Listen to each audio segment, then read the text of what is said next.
I didn't care about anything. They told me it's got mortared. I'm like, okay, so we have multiple airstrips. Let me the fuck out. And of course, for the safety of whatever, they wouldn't allow me. Hello, I'm Austin Hendrix, and here's my story from when I was a little kid till now. I grew up in Alabama. I was actually born in Decatur, Alabama. But I lived in this little bitty city, or not even city, it's like a village. There was 5 houses and 20 people. Eva, Alabama. Everyone knew each other, but it didn't matter because they're all still judgmental people. It's Alabama, they're going to be judgmental. But the earliest age I can remember of when something was wrong was, I think I was in first grade, and like I knew there was something wrong with my family, but I didn't understand what it was. And around first grade, in the middle of class, I got taken out, and the social worker came and said, "I'm taking you away." Just no context, no nothing. Just, hey, I'm Nothing. here to take you away from your family for Yeah, you not knowing. Okay, okay. that they didn't give me any notification. They didn't tell me anything. They gave me no context. I was just a little kid, and I was like, "Okay, where are we going?" So they took us to our first foster family immediately. Like I didn't even get to say bye to my classmates. I didn't get to say any. I had no input at all. So that was the end of that school. And yeah, come to find out, my parents were. I knew they were. Well, I in the back of my head, I knew they were alcoholics, but I didn't know they were alcoholics. Like I knew what they drink made them or drank made them angry. I just Yeah. didn't know. I just didn't know what it was. And then come to find out, they were also drug addicts at the same time. You mix What those kind of, two, wait. What kind of drugs? like coke, meth, weed, all Uppers, at the same time. uppers. Well, I wouldn't count weed as a drug. It's No. yeah, that's probably the And only reason that we're still alive is because you mix weed in the mix of it and it just chills them out. You know? that's one of the reasons why I'm alive, because I am a daily user of that medication. Yeah. But throughout first grade up until 11th grade, the entire all those years, uh, every 2 months, school after school, foster parent after foster parents. If you put a line in the middle of Alabama and highlight the top of Alabama, I've been to every school. Oh, And wow. it sucked because I never knew what friends were. I it got to the point where I wouldn't even learn names. I wouldn't even get the books. I would just grab a backpack, fill it with whatever I had, and people would try to introduce themselves, and I'd literally tell them it doesn't matter. I'll be gone in a few months anyways. And sure enough, every 2 months, the foster family would get tired of us and send us back to the state, and we'd get another one immediately. But now through these foster families, so what ages were you jumping around to these through these the foster care system? Uh, first grade, I think 6 or 7, up Yo, until 17 or 18. alrighty, so we're gonna stop right there for a sec. This is a dive into developmental psychology, the study of how you are, why you are.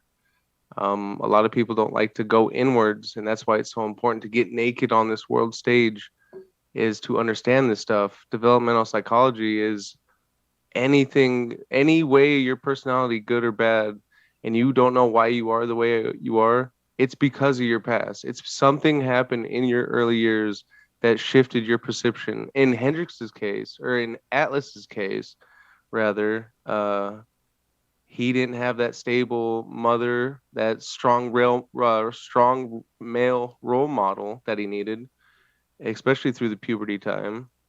And then he didn't have the physical love of a mother. So now that we can highlight this situation, go ahead and continue.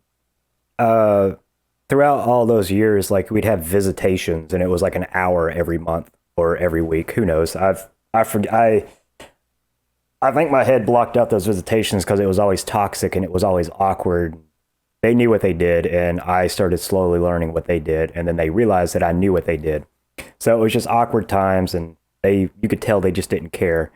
So it was like just a bunch of walking on eggshells around your quote unquote family. I still walk on eggshells around people here, like with you know who. I've every day is walking on eggshells. I've told her the same thing. I don't want to be in this relationship because I'm walking around eggshells. Because when people get mad, I have two phases. It's either I shelter in place and walk on eggshells to make you happy, or I just don't give two fucks. Yeah. And You're missing one. Or you push them away aggressively because they don't understand you. oh And well, the yeah, way, there yeah, is that. Yeah, yeah. yeah, But going back to the first foster family, that's when I finally found out I could, like, there was something mentally wrong with me because I would see somebody and see how they interact, and I wouldn't mess with them because I knew what they would do. And then later in life, I figured out that's profiling people. fuck Little yes. little nitpicks and little details about somebody, how they act around anything, or what they say or how they say it. I could tell you exactly who is who and who will do what. Yeah, And that's affected me up till now because I don't want to make friends with people if I see a red flag or Yeah. what I consider a red flag. And in life right now, I have like 5 friends at work. People are like, why don't you make more friends? Because those are really bad people. yeah. From a bad time of your life. Yeah. But when was it? 11th grade? 10th or 11th grade, my family finally got a one custody of us. And I don't know how, I still to this day don't understand how they won custody because you're supposed to stay clean. No drinking, no drugs, no anything. As soon as they won custody, we moved back to the grandparents' house or the land. And they didn't pay rent on it. All they did was pay utilities, $250 a month, and that's all. But it's in Alabama with 80 acres. And as soon as we get back, there's liquor everywhere. There's Canadian whiskey bottles just trashing the living room. Like, this house was horrible. It was just filthy. And, like, they didn't care about ashtrays, just ash it on the floor. Now, how do you win custody if you're still drinking and the house is dirty as fuck? Well, there's a system broken there. There's the Child Protective Services. That system is broken there at that time. It might be better now. We don't know. The But at DHR that is very time, broken. yeah. But we get there and I finally settled down at this school. And for the first, I want to say, first half of that high school, I didn't make friends with anybody because, of course, I thought I was going to move again. I thought I was going to get taken away and shoved to another family. That coupled with the fear of just like never having a real connection with people, because all the real connections that you have had with people up till this point have been severed and you've been moved. Just randomly cut. Yeah. But then I made friends with this very, very angry, very, very angry woman named, well, I'm not going to name her. She knows who she is. I count her as my sister now. But all throughout high school, since I was the outsider, everyone who went to the school was born and raised around the area. And I was the outsider. And I was always bullied. I mean, my entire childhood, any school I went to, I was always bullied. My own brother bullied me. So I have no connections to him anymore. But she would always protect me and she would always invite me out to places. And then it got to the point where every time I hung out with her, it was only around women. And then I found out that the only reason it was around women is because she knew that pain of being around a guy, my dad. He was the main abuser in my family. So she would only take me places if it was only women because I was more comfortable. I mean, to this day, those 5 friends at work, they're women. That's just how it works. I can relate to that, man. I never had strong, I had strong male influences in my life, but I never had the comfortability that I had with women, because the women, they are born with that emotional intelligence that men aren't. They can identify these feelings and where they come from easier than we can. Our brains are made different. Anyways,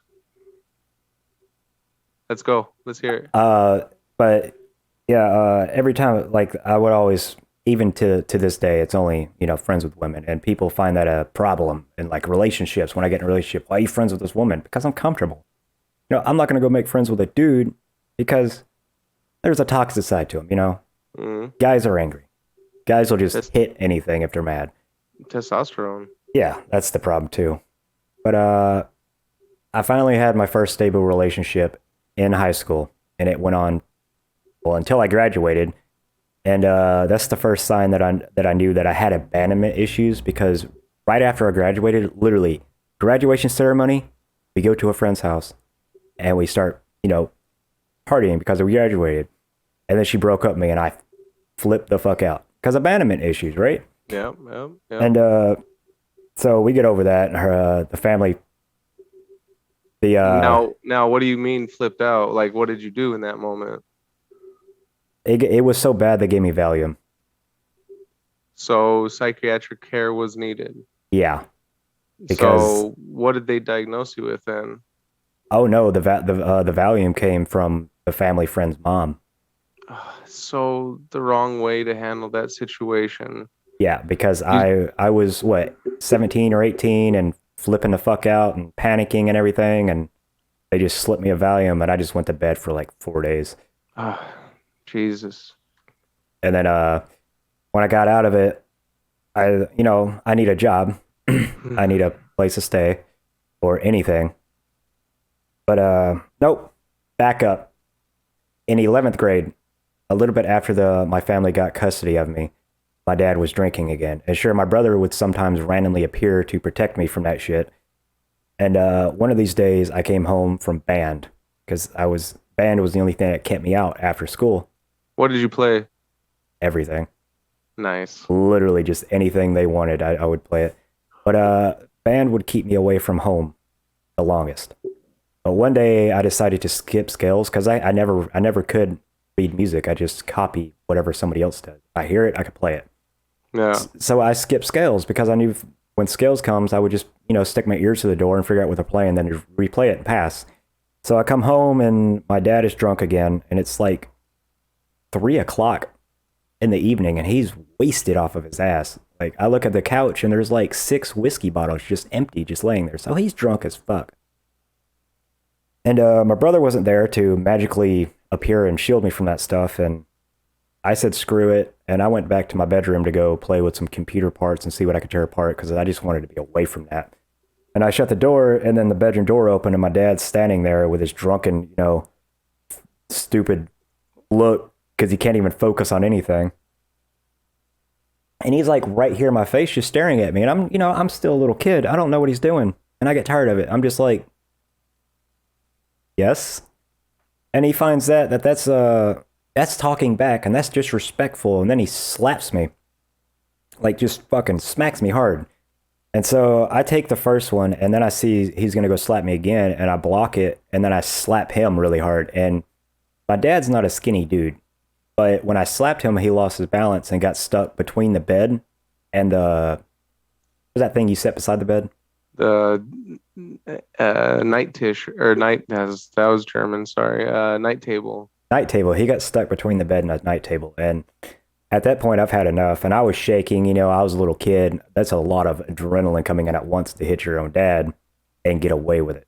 Like, it's the first time I've ever hit my dad or defended myself from my dad. And I go to walk outside, and mom's drunk, and she's passed out, like just sprawled out on the couch with a bottle of whiskey in her hand. And apparently I wake her up on my stomping out the door, and once I get out the door, I'm trying to get breathe.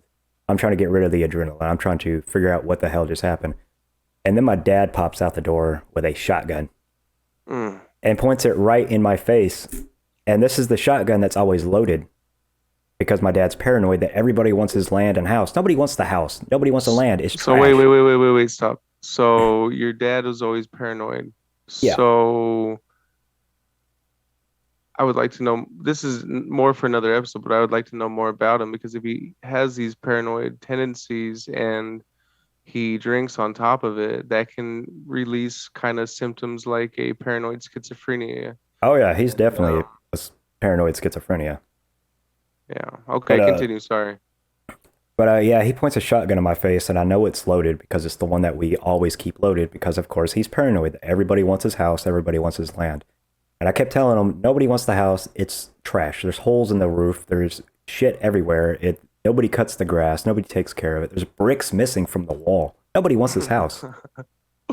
And then he's always over the fact that everyone wants the land. Nobody wants the land. Grandpa owns it, and he has a deal with the state. Nobody gets the land.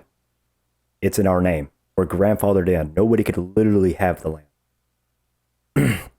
But he points a shotgun in my face, and at that moment, adrenaline just floods my body again. And our land is 80 acres. So I take off, like, Like, this is the fastest I've ever ran, but I take off across this 80 acres as fast as I can, and I make it to the next house, the neighbors. And I tell her that I need to call someone, and I call up one of my friends, and that's where I end up staying until graduation. That friend's house that gave me the Valium. Hmm. And so I stay there until graduation, and that was the self-imposed foster family. I Yeah. put myself Yeah. in that spot. Now, talking about foster families, did you ever experience being mistreated as a foster child in somebody else's home, in somebody else's life? Oh yeah, most. Uh, I can remember a few. One of them was very abusive because she was very religious, and Mm. yeah, God forbid you didn't do what I say because God told me to tell you. We'd go to bed without any dinner, or that would happen for days at a time. We'd be starving at that house. Or if you try to have fun when you haven't done any work, you'd be punished. Same thing, no dinner for days on end. There was a foster family that decided to smack us around every time we didn't do anything they wanted us to do. There was also a foster family that didn't care about the kids; they just cared about getting the money from the state. So we all in that foster family, we always had no clean clothes because that's a waste of money when they could be cleaning their clothes. Oh man, there's so Al- much that's broken in the yeah, system there, and Jesus, man, I'm sorry you went through that. that's part of. I can't even count how many times I've been through foster families because of my parents. But this first part up till now will go quick, and then we could focus on the minor details of everything else. But yeah, when I was in that family, I decided I needed a job. Right after I had that panic, and I woke up 4 days later, and they was like, "Hey, you okay?" And I'm like, "Yeah, I need a job." That was literally the first thing out of my head. I need a job because I couldn't tinker with computers anymore. I couldn't do anything because high school's over. I have nowhere to go. Yeah. So I started looking for a job, and I found one at Office Depot as the tech manager. Perfect job for me. And then I start working there, and then I finally yeah, I start working as a tech manager in Office Depot, and then I finally figured out that I could do a lot of things with information. A lot of people will buy information. So I grabbed up all my friends who were in the same situation I was. They had no purpose, they had no job, they had no family, no friends, no nothing. And I started getting them to go out and gathering up all the information they can about other companies, higher ups, the mayor, everything. And then I would sell it. And believe it or not, if you get information like that, that'll sell for $500 a sentence.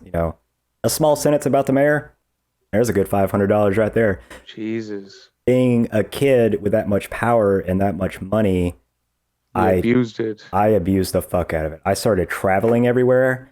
I made this So, like I made these people into violent. Like, if they want the information, they will get the information. But we were all very protective of each other because we had nothing except for ourselves. exactly. We be, Yeah. we basically became a family. Yeah. Well, no, not basically. That was a family. That was your family. And one of the incidences made me realize that I took too much. I abused it too much because I was fooling around with this girl, and the only family member I actually like is my granddad. He's always been there. He knows my dad's a drunk. He knows he's an asshole. My grandpa drinks, but he's the friendly drunk. Mm. He'll try to help you if he's drunk. And he bought me a set of dog tags, and it was custom from. We went to visit him in California, and he bought me a set of dog tags. Yeah, kind of like that. Technoid. And Anyways, it was my most prized possession at that point because that's literally the only thing I had, and it was from my favorite person in the world. And this lady I was messing with, we ended on bad terms, and she stole my dog tags, and then she claimed that she threw them into one of the rivers, and that just set off a redness everywhere. So of course I told those people, and they called themselves because it was like a miniature corporation. We take hold okay. of the information, we sell it Oh, back to okay. people. Okay. Okay. It's got Okay. a channel in somewhere, we sell it.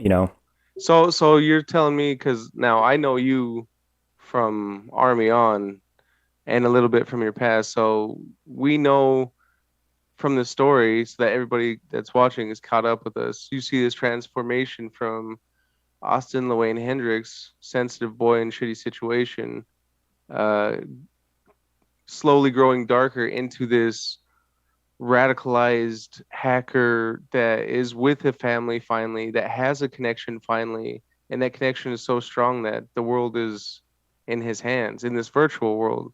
And now you're gonna start to understand and see where Hendrix becomes Zippy. That is his next character he's about to describe. But yeah, one of the incidents is okay. She texted me that she threw my prized possession in the river, and I saw red. And then I told a few of the members of, and they took it into their own hands. They didn't need any address. They didn't need any names. They knew who she was. They found out where she lived. Oof. I made it so simple. Rainbow Tables works. Back then it was MySpace. Rainbow Tables, yeah, you could basically break into anything. Truth Finder was just coming out, and I had an account with them. So, and that account was shared throughout all of us. So if you have a name, it was super easy to find out exactly where you live, exactly where you work, your entire routine. So they found out about that. Somebody messed with their big boss. They took it in their hands to mess with them back, and they went over to her house, broke into the house, messed everything up, and then filled the lock. Like, this is a rental place. In Alabama, once you rent something, it doesn't matter if you have insurance. If something breaks, you're paying thousands for it. And they jammed a rubber sleeve inside of her lock, and then they painted on the door because that's what we do. We watch. That's scary shit, man. That's scary shit. It's still big there, but I'm not managing it anymore because I got out of that shit. But that's when I realized that I took abuse of power and I need to get out. Because the cops were called, and they somehow knew that I was the man in charge. Oh. So they brought me up there, and they kept questioning me, and I'm not no snitch. This motherfucker don't snitch, you know. Snitches get stitches, bitch. Yeah, and in their eyes, I wouldn't break. I didn't tell them one bit of information. I would just look at it like I was a new guy, like I was a bystander. Oh, what's that? Who's that's a pretty color, And but the family I was living with, they knew I had some connection to it because I would always, our doors aren't soundproof. They would always hear me talking about, we're going to sell this information to here, get this information from this guy, send it to this guy. Here's a folder. It's going to be a red folder. So watch out, just shit like that. They would hear it. So they knew I had some connection to it, and they knew I was the man in charge. But I wouldn't budge. I didn't tell them shit. So the man of the family, the dad, he took me back to their house and he pulled a gun on me. This is a running theme in your life there, Wayne. And when he pulled a gun on me, he says, I'm not going to have somebody living in my house that introduces gangs. And I told him it's not a gang. I told him it's not a gang. It's a small family that gets shit done. But that is a gang. Look at any gang in the world. Look at that's gang mentality. It was a gang at that moment. Me being there and having a gun pointed in my face, I'm going to try to get him to get his finger off the fucking trigger because I look down and his finger is on the trigger. So I tell him it's not a gang and all this other stuff, and I just walk out and I started traveling. I had all this money in one of the accounts. I took it all. I started traveling. I left the other guys a good chunk of change to continue what they were doing. But I drove all across America for the first 6 months. I was still an employee at Office Depot, but I took a hiatus. I didn't tell them where I was going. I didn't even tell them I was going. I just left. And journey to find yourself. To escape and run. I somehow managed to come back to Alabama, and that's when I realized that all this stuff is living in Alabama is just a toxic environment. You're stuck in a circle. So then I was like, I need to get out, and the only way you can get out is either college, which you have to basically have a scholarship to get into, or be from a rich family, which I had neither. And I joined the military, the U.S. Army, and I was shipped out immediately. I didn't tell my family. I didn't tell anybody. I just as soon as I went to go sign up, I signed in as a 88 Mike, a truck driver, and that same day I shipped. Like they were having their MEPS meetup, Oh, yeah. and they were like, "You Hmm. signed it just in time. Get on the bus." Yep. Okay. But I get the MEPS and I do all this stuff, and it was easy going. The only hard part about it was the shots. I hate needles. Oh, like my armpits are sweating right now thinking about shots. Uh, but we get done with MEPS and they take us to our basic training at Fort Knox. Ooh. Yeah. Yeah, Okay. Fort Knox was one hell of a place, but I didn't know what was going on at the time because you know they did the shark attack and I thought it was normal. Like I didn't realize that the shark attack and all through basic was exactly what I went through in my entire life. So it was normal for me. I never cried. I never panicked. I never did anything Mm. I cried. I cried like because a bitch. Anyways. you know because I went through that my entire life, being away from family or friends for extended long periods of time, leaving people randomly, being screamed at, being threatened. That was my entire life. You're a So perfect fit for the army lifestyle. yeah, so basic training was a walk in the park for me, and everyone else is panicking. They're crying for mommy. They're making phone calls, and then one of the drill instructors he noticed that I wasn't making any phone calls during our weekly phone call. You know, you get like 5 minutes to call Yeah, home, yeah. say I'm alive, and he started noticing that I wasn't making any phone calls. I would use that time to go lace up boots or clean my uniform or something like that. And he asked Mm. about it, and I told him exactly what it was. So they made it a challenge to break Hendrix Ah, because I told him I was like, this is everything that we're going through right now. I've been through in my entire life. That this has been my life. So they made it a personal challenge to break Hendrix. It didn't work. I broke them, and actually one of the guys we used to call Turtle Man because he had that oh look to yeah, him. yeah, yeah, yeah. He actually got so frustrated he started crying. This is a grown ass 50-year-old drill instructor, the meanest guy I've ever seen that we called Turtlehead, ended up Uh, crying because he was so frustrated that he couldn't break me do you know why he cried though? because he Because could. no, because nobody's ever stood their ground against him that for that long. Just And take that and yeah, think about it. but we finish basic training at Fort Knox, and they take me to old Lost in the Woods. Ooh, Lost in the Woods. Yeah, everybody goes through there. Hold on, wait, back up. When did you join? What was the year that you joined? 2010. 2010. Okay, so I'm at the end of my Hawaii term. Okay, go Yeah. ahead. So we ended up going to Fort Leonard Wood. I wanted to call it Leavenworth, but that comes next. Uh, we ended up going to Fort Leonard Wood, and somehow my mom and dad found out that I actually joined the military. How did they get that? I have no idea because I didn't put their name down on any piece of paper. My next of kin did not exist. My address did not exist. No, nothing existed on there. I was basically homeless coming into the military. So they find out about it, and I graduate basic training because, of course, I've been driving all over the country, mind you, before all this. So I've had a lot of driving experience, and I came in as a driver. Yeah.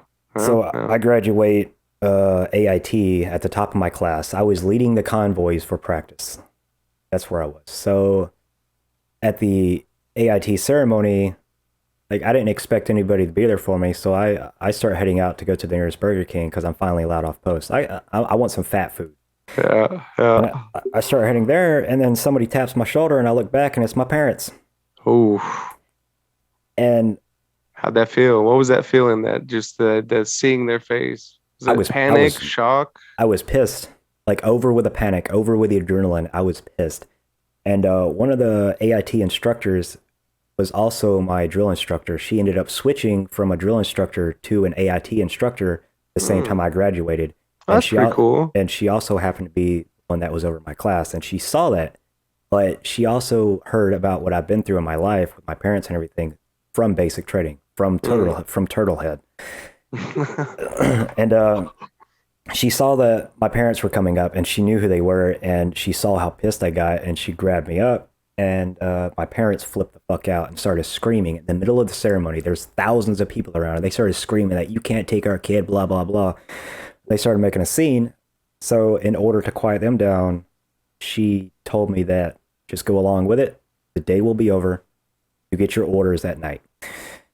So I went along with it, and it was the most awkward 4 hours of my life. We went to Burger King. We drove around whatever strip Lost in the Wood had, that one lonely road with all these stores next to it. That goes all the way down to that damn Waffle House. Yeah. Whoa, man, Waffle House there. Fuck, I miss that. I do miss Waffle House. But they kept questioning me about my life and where I disappeared off to, and I wouldn't budge. I wouldn't give them anything.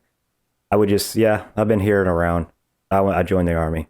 I used to work at Office Depot. You know, just simple stuff to keep them off my trail, basically. Because I didn't want them to find out about because they were also keeping an eye on my family. It's just they never warned me that they left home.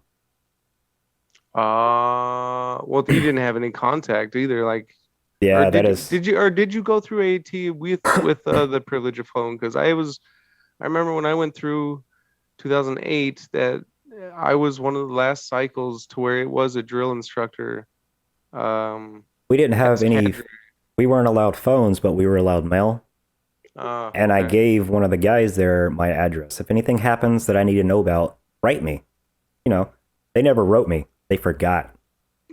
They saw that my family packed up and left. They just never told me because I guess they thought that, you know, they're not coming to me. Yeah, exactly.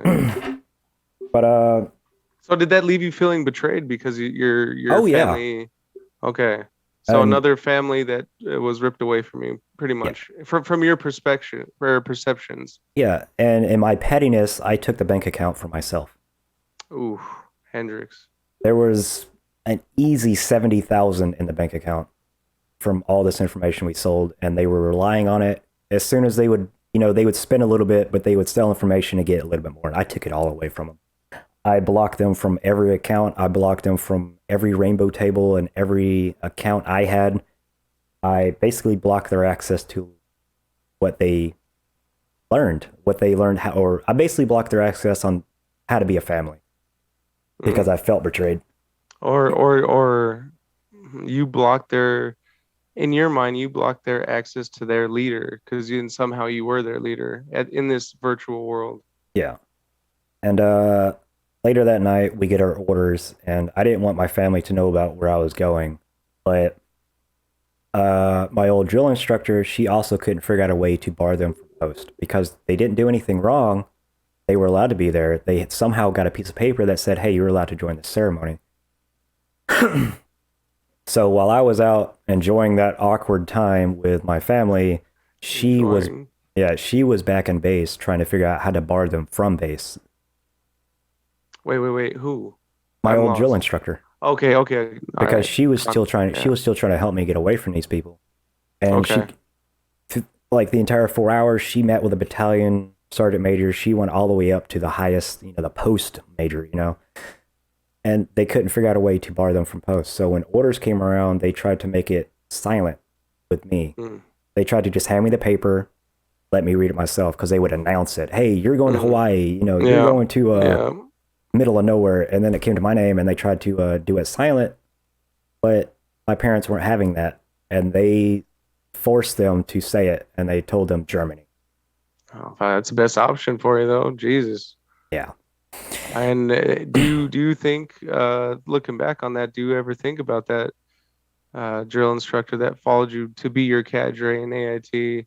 Do you ever think that she had something to do with getting you away from America or from your problems at that time?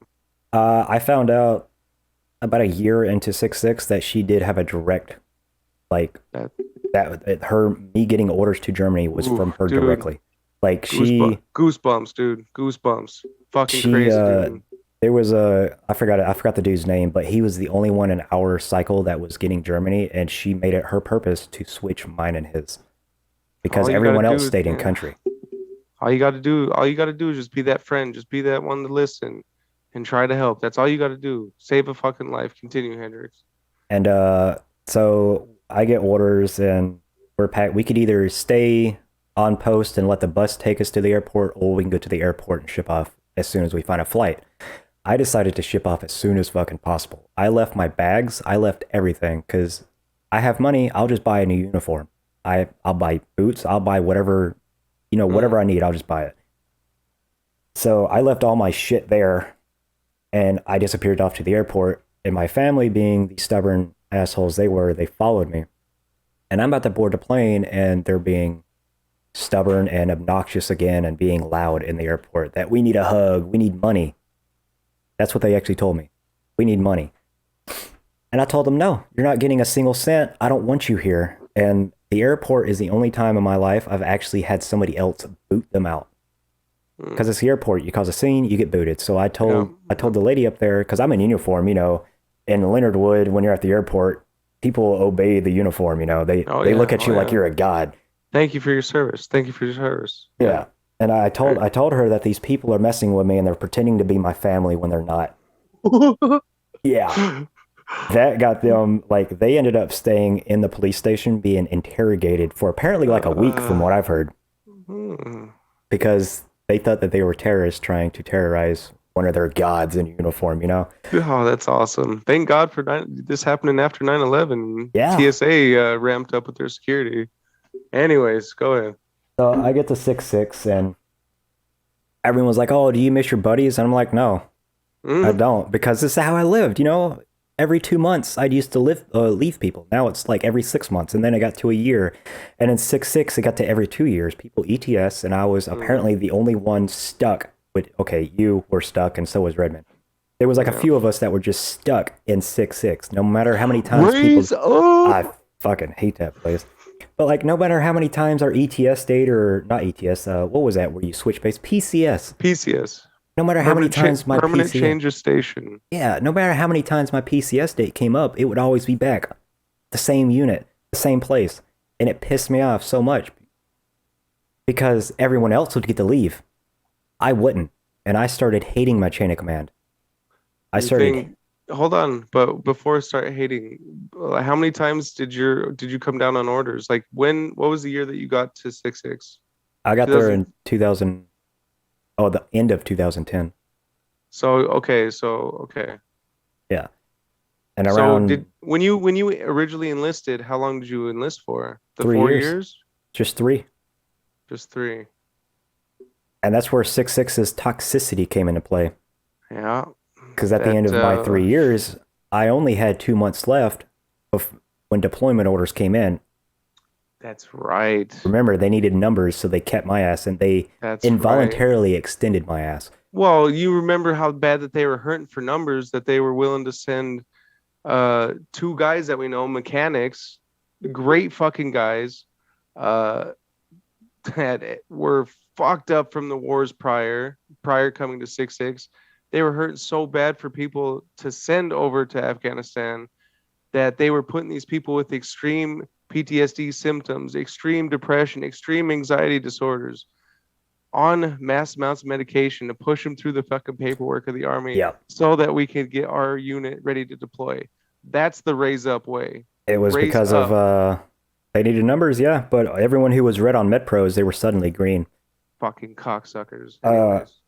But yeah, when I finally got to 6'6", I realized I was free. My parents have always begged for money. They've always begged for help. They've always begged for anything.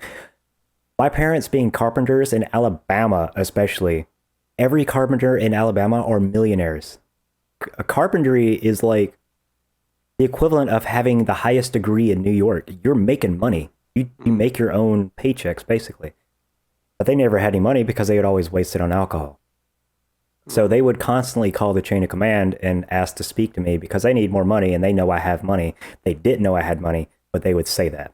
Try to guilt me into it. And I have some to spare. I'm not going to give you money when you're just going to be, wasted on alcohol and drugs. Yeah. Okay, hold on. I'm going to, one question. How close were you to Greenbow, Alabama? I don't know. It doesn't matter. Go ahead. Forrest Gump. Yeah, I was thinking of that. I'm like, wait, how close was I? But yeah, they would constantly call me, and it got to the point where command would not accept their calls anymore because I would always have a miniature riot inside of command or a commander's office. Like there was at one point where I trashed one of his chairs because I threw it because I was so pissed. You remember the tiny dude? Kind Colored of, guy. yeah, kind of rhymes Yeah. with. Yeah, the fucking cocksucker that took us, what was our commander in Afghanistan? Yeah, I know him. That Uh, and that piece of shit first sergeant that was in that fucking oh, Froggy, secret society of fucking Kermit Masons. the Frog. Fuck. If you Uh, guys, hey, if you quick caveat, if you guys don't know what I'm talking about secret society and Masons, there is a gangland episode of 6 Transportation Company where a soldier died from getting beat in a hazing to get, or he was getting hazed to get jumped into this gang that is with inside the biggest gang in the world. So go ahead and continue. but yeah, the call stopped after I ended up breaking one of his chairs because I got so pissed off. I picked up his gigantic oak wooden chair. You know, the ones that you sit in Yeah, when you go in there. Not yeah, his chair, but the ones, you know, if you're in yeah. trouble and he needs to talk to you for a while, he'll have you sit in it. I ended up throwing that thing against the wall so hard it broke and it left a dent in the wall. And they said no more calls from home. You know, it's about fucking time. Yeah. You know, I've been trying to get these calls stopped. But while Did I you was have any? Hold on. Did you have any strong leaders that like kind of when you arrived at 6 to that they opened up and like took you under their wing? Uh, uh, the my yeah, So the dude that I witnessed commit suicide is the one that put his arm around you. yeah. And Okay. that's why I'm pissed off at 6 because they did that. But when I finally arrived at 6 and before the phone calls ended, I'm a soldier. I'm allowed to drink. They don't card me at the store. They just give me what I want. They don't card me. They don't do anything. Well, Germany, you don't have to be 21, That is 18. Woo! that is true. So I started drinking heavily. Like when I say heavily, it would be like 4 or 5 6 packs before Wednesday. Jesus, Hendrix. So I would drink, and I didn't have my computer set up. I didn't have anything to keep me occupied besides a lonely old PlayStation 2, you know. So I would drink, and I would fuck around on the game, and on the weekends I would waste my army paycheck on clubs, bars, anything to keep me drunk. Mm. And Keep those feelings away. it ended up breaking me because I would ruin relationships. My kid's mom, I broke that relationship because abandonment issues. Wait. Stop. Back up. You got to bring in this part of your life now. I met my kid's mom at a club and we hit it off. And me being drunk, there was basically no difference in being sober. So I drove her home. In my brand new Volvo, I drove her home drunk. And I lost, like, I don't remember where, like, she lived, but I knew what the road looked like. So I spent like 3 weeks trying to search out the road because we had a good time. We connected, you know? And I finally found it, and she was happy I found it because apparently she's been searching for me too. It's just that me being me, nobody knew who I was. They knew who they were talking about, but they didn't know a name, you know? Yeah, yeah. So I found her, and we got in a relationship, and we hit it off pretty good.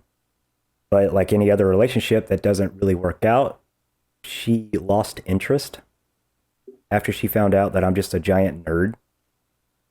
So I tried to force her to love me.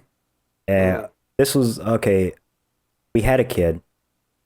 And then she's like downhill spiral started. I tried to force her to love me and it didn't work. And I tried to force it again and it didn't work. And then we had another kid and I tried to force it and it never worked. So I went through this downhill spiral, just drinking, shrooms, weed, and then abandonment, right? And throughout my entire life, abandonment has been a big issue because I'm always being abandoned. 2 months max per family, right? 2 months max per school, 2 months max per friends. And then it changed to 2 years max per friends. And then she left me because, you know, she's not in love with me anymore. And I couldn't figure out why. Now I know it's because I come on too strong. I'm too clingy. I'm too needy. I always think that there's something wrong. I read too much into the situation. Small details, minor changes in tone that sets off that profiling. Something's wrong. Yep. Yep. And instead of, letting it go and letting them tell me themselves or let the problem come to head, I tried to force it out of her. So she fell out of love with me. That didn't sit too well with me. That equated to more alcohol, more shrooms, more weed, and trying to force her to love me. I would show up at her house in the middle of the night, drunk as hell after coming out of a club, just to talk to her. It was very toxic behavior back then. It's very toxic. Now, when I came into 6-6, there was rumblings. It was right around the time something happened to your car. What happened to your car? No shit. No shit. They caught up with me. They found you. They found me and they tried to blame it. You remember the hooligans? That little gang that K-Town had of Turkish people? Yeah. They tried to blame it on them, but they forgot that I know what their insignia look like. And they always write their insignia on shit that they leave. And they managed to find me in Germany, and like 5 of them apparently came around. Found out where I parked my car, and it being a Volvo, you could just copy the key if you want. Well, they had access to their own rainbow tables now. Better than the ones I had. I still don't understand what rainbow tables are, but it's not important. Just continue. A rainbow table allows you to copy a password by brute forcing it, or RFID, or anything. So these are hacker terms, then. Yeah, but okay. They actually found out where I park my car when I don't want to park it in base, because I never liked it being on base. Because of course, people know I'm at work. I don't want them to know I'm at work. If they don't see my car, then I can go sleep somewhere. I can go get drunk. So that's good thinking, dude. That's a good technique. I wish I would have thought about that. Because it was a high-profile car at the time. Yeah. It had strobes on it. Everyone knew it because I had vampire fangs on the front. I use it to rally race, front-wheel drive rally racing. But they found out where I parked my car, and they copied the key, and they took it, and they beat the shit out of it. Like, they broke all the windows, they dented all fenders, the hood was barely intact, the interior was shredded, and then they left it on the side of the Autobahn where they knew our convoy goes for Mannheim. They left it in a specific spot so we'll see it. Yeah. Okay. And then they left a note in there that says, "Don't mess with the hooligans." Hooligans don't speak English, they're Turkish. They also don't put the CC insignia on their shit. Wow. So the police got involved, and there was a big write-up about it and a big report, but they didn't understand what the CC meant. They literally blamed it on the Turkish people, the hooligans. Poor Turkish people. We didn't do anything. So it took 2 years to get the gap insurance to take control of it and to completely wipe it. Like before I left for prison, the gap insurance finally took control. And mind you, this happened in 2012. I left for prison in 2014. Holy shit, dude. So I was still paying on this like hunk of junk for 2 years. And old her little colored chick. Yeah. She knew how she came to my wedding. She was a chick at my wedding. She knew how attached I was to my car, so when one of the guys from the mechanics that was driving to Mannheim reported it in to her, she wouldn't let me come out. She told me that they found my car, and technically I was allowed to go out there, but she kept blocking my access out there because I was going to freak the fuck out. Yeah. And she didn't want me to because she knew how heavy I drank, and she knew that there was police out there and polizei out there and everyone crowding it, and it was basically a crime scene because it was a crime scene. Yeah. This car went missing from Landstuhl and ended up on the other side of K-Town, beat up. That's like 45 minutes if nobody knows that. That's about 45-minute drive. Yeah. And I reported it stolen because where I park it, like, it's a good ways out. But if I want to park it there, I usually need a few buses to get back to K-Town and a train because it's literally right beside Landstuhl. And so, yeah, they went missing. So this conflict, I forgot to bring it up when you started talking about the army, but this is now the internal struggle of this Zippy that has this connection with this powerful hacker group, now mixed with specialist Hendrix that is trying to do the right thing but is failing still, and doesn't know how to deal, so he turns to the thing that numbs him, which is alcohol. Now we're gonna see the death of Specialist Hendrix. So go ahead. And 2012 to 2013, my ETS orders were coming up, and I was happy. The happiest I've ever been in my life. Because I knew I could escape. I knew I still had access to all this money. I can go buy me a house. Yeah. If I wanted to, I could just go buy a house outright and live my life out.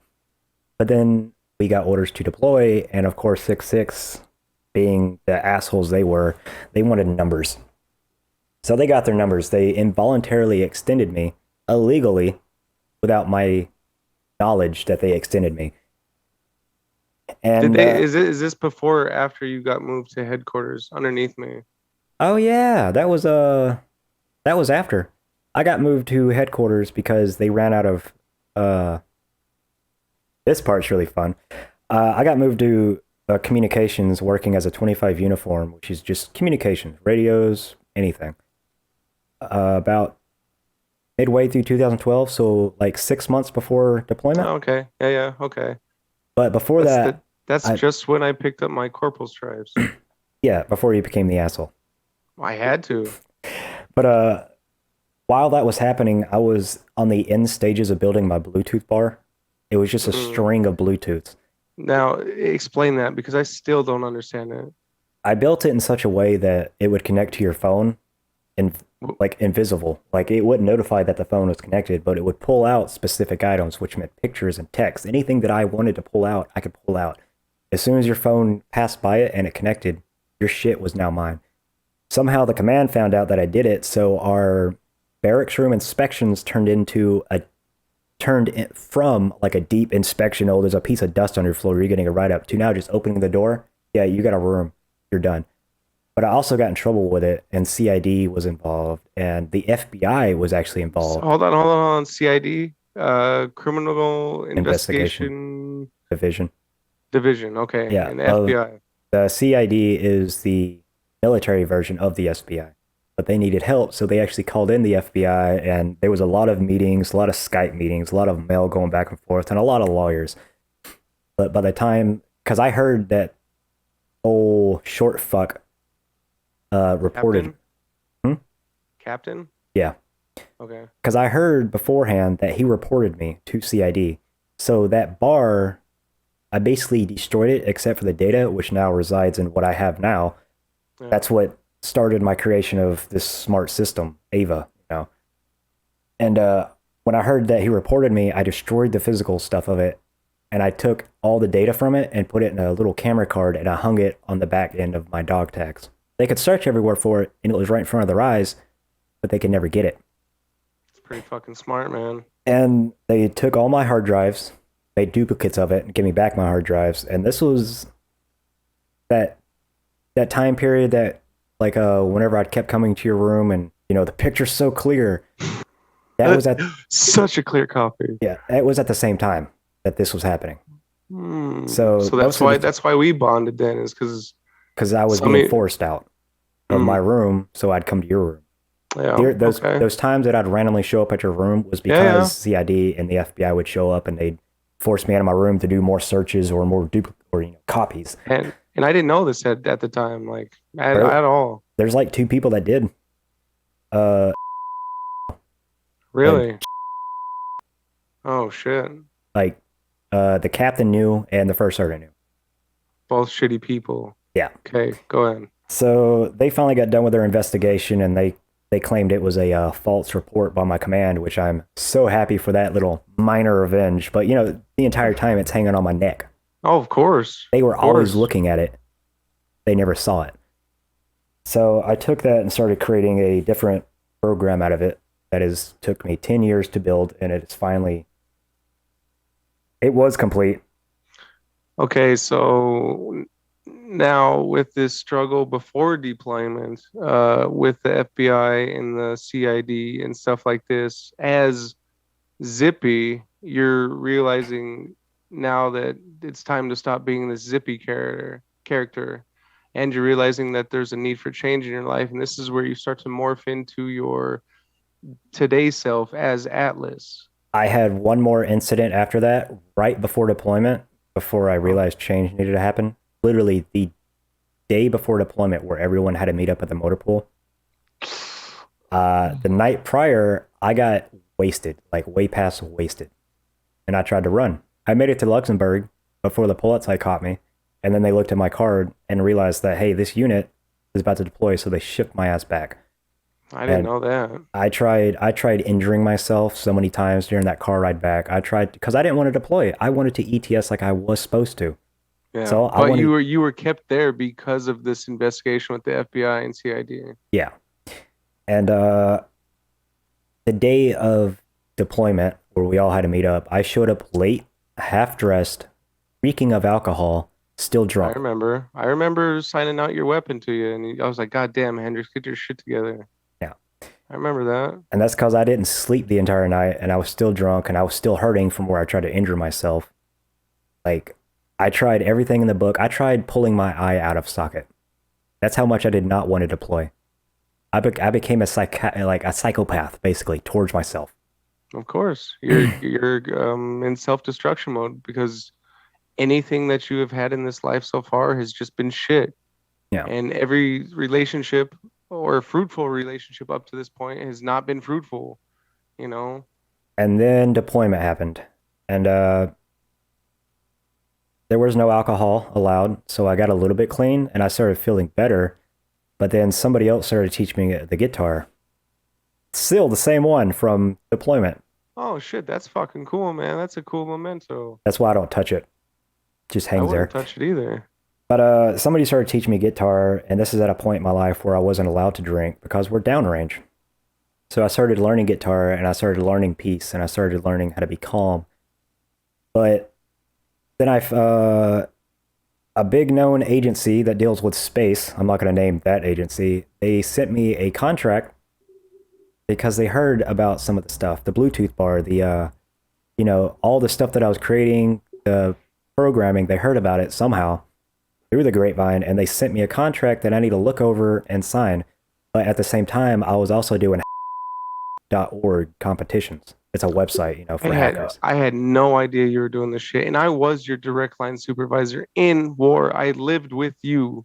Yeah, I was around you fucking 18 hours a day. Only when you went and showered and shit and eat on your own, I didn't see you. It's but I crazy was that this shit was there, but I never saw it. because at that point I was still the guy that it doesn't matter who's around me, they're gonna leave eventually. So why should I tell them about anything in my life? But would always help me. He's the one who reviewed my contract. He's the one who pushed me to do these competitions and to win Really? them. He's the one who gave me the ideas for what Ava is right now. He literally told me, "Can you add speech?" I think I can. Stuff like that. And he's the one who drew the blueprints for how to make the brain. There's a central That's part, but there's I didn't also know small that. bubbles where it comes from. See, in my mind, because what I went through with him, everything was flipped with negative glasses.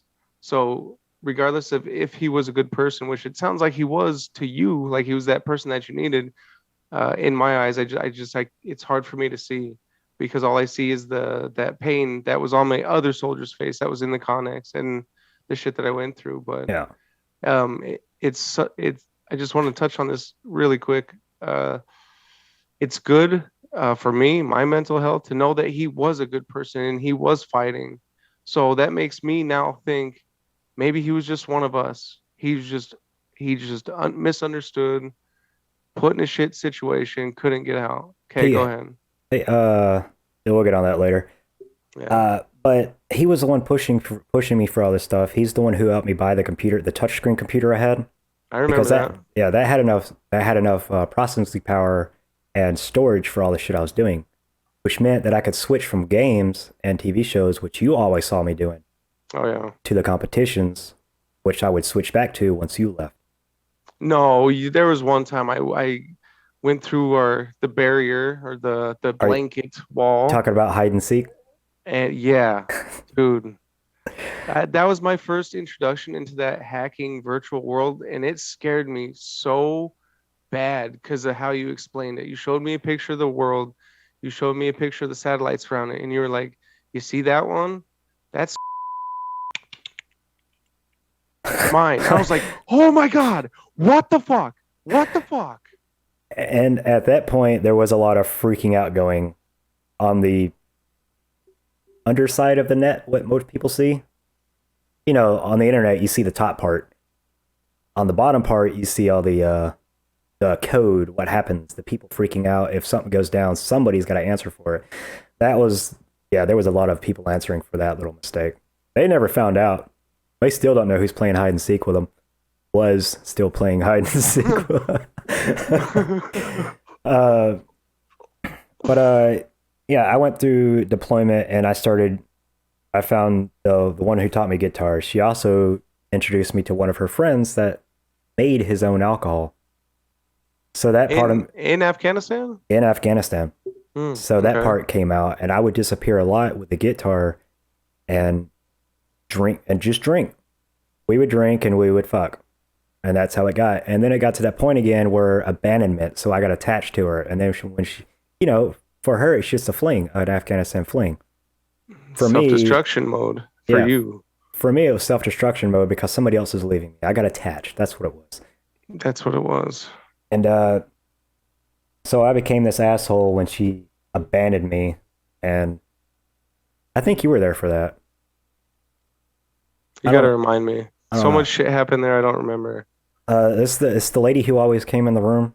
Oh, I remember who it is, but I don't remember. I don't remember how it ended, or if I caught wind of the bad ending that it did have. I don't.